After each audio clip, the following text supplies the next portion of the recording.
I just wanted to do a quick update on the UNS 30 dual all-in-one. I haven't been able to post much lately. There's been a lot of things going on. One thing is we have a baby on the way, and so my maintenance plans and how I was taking care of the tank had to be readjusted. Usually with 3 gallon and 5 gallon and under tanks, 100% water changes are pretty easy. I just pull everything out, set it aside, clean the tank, dump it back in. With the 7 gallon, that makes it a little more challenging, and having room to put everything in the buckets, the containers, I needed to limit that. So what I have done is I've gotten a dosing pump and an auto top off system. And I have those to work in conjunction with each other. So when the water level drops from the ATO pulling out the tank water, the ATO will adjust. I'm not as worried about the salinity still. I do have lids over the back chamber and over the tank itself. There is some air gap for to allow for gas exchange, and I do monitor salinity. But I haven't seen too much issue. Once in a while, I will have to just slightly adjust salinity, but that's because it's going up to 1.027-ish. So it's still not high, but it helps to keep it low by just monitoring and adjusting as needed. I usually do keep my salinity in the jug below just a little bit at around 1.025-ish is where I tried to dilute it down to. The other thing I'm doing, because I'm not doing the water changes anymore, I've had to get another doser to dose AFR. This way I can make sure my calcium, mag, and mainly alkalinity stay in a good range. And that has been working out pretty good. It took a while for me to adjust and to get that correct. There's a lot of back and forth and trying to figure things out. The Axis pump is still running really well.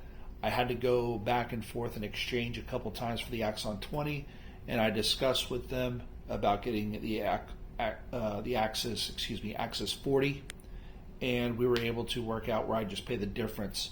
The issue with the pumps is that they cannot run at 100%, and running them at 90 to 95% is still iffy. They will shut off and turn back on, shut off and turn back on. There's not much consistency.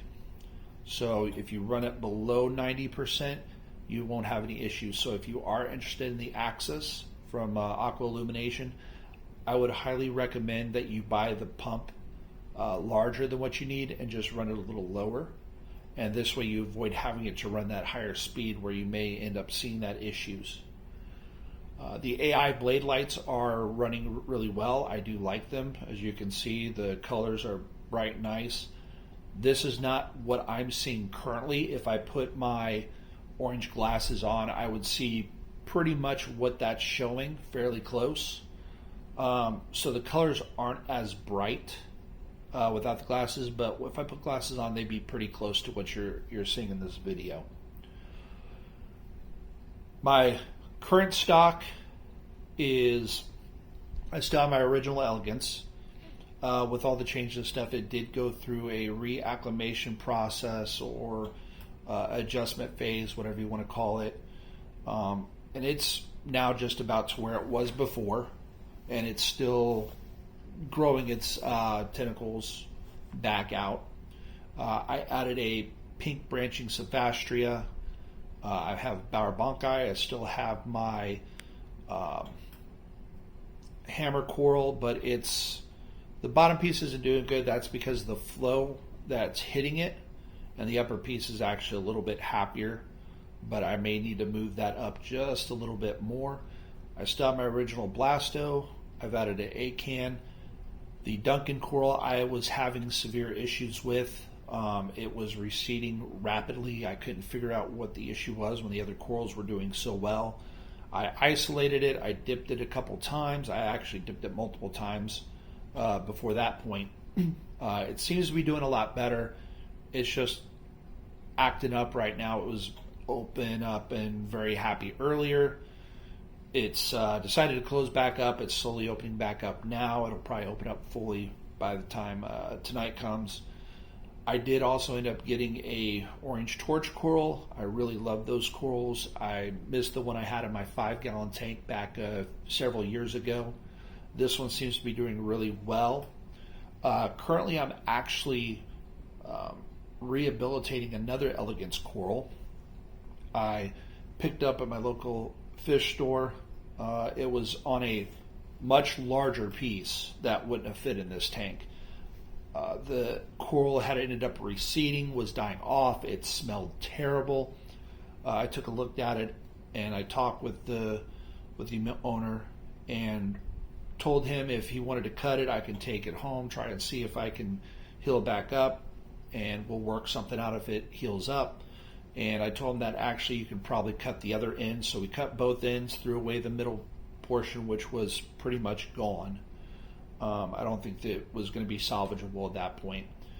And so I'm currently working to heal that up. What worries me is it going through the acclimation or adjustment phase. So we'll see what happens with that. I'm hoping maybe it doesn't have to go through that, or it'll be very minimal. It was opened up pretty big. I don't know if it was showing in the beginning of the video or not. It closed back up for something must have irritated or fell on it. But it should slowly open back up as you're seeing, hopefully. You can get an idea of just how big that is. I do have a pistol shrimp and goby pair I added to help kind of stir the sand up a little bit. They're not really sand cleaners or sand sifters, but they do move the sand around quite a bit. I have also 2 green banded gobies in the tank, and they're doing really well as well. There's hermits, there's porcelain crabs that are filter feeders, snails, usual, typical cleanup crew. The other thing I'm doing is with I've added a filter sock in there. I think I've had that before. My biggest issue with it is every few days I have to pull it out and clean it, and that's just because it ends up trapping the water more, and it doesn't filter out, or it doesn't go through the sock as quickly, and so it causes the other chambers to lower and raises the water volume, so it's not skimming on the display portion of the tank. So that has to be cleaned out pretty regularly. Other than that, everything's working pretty good. I still like this tank. It is a really nice tank.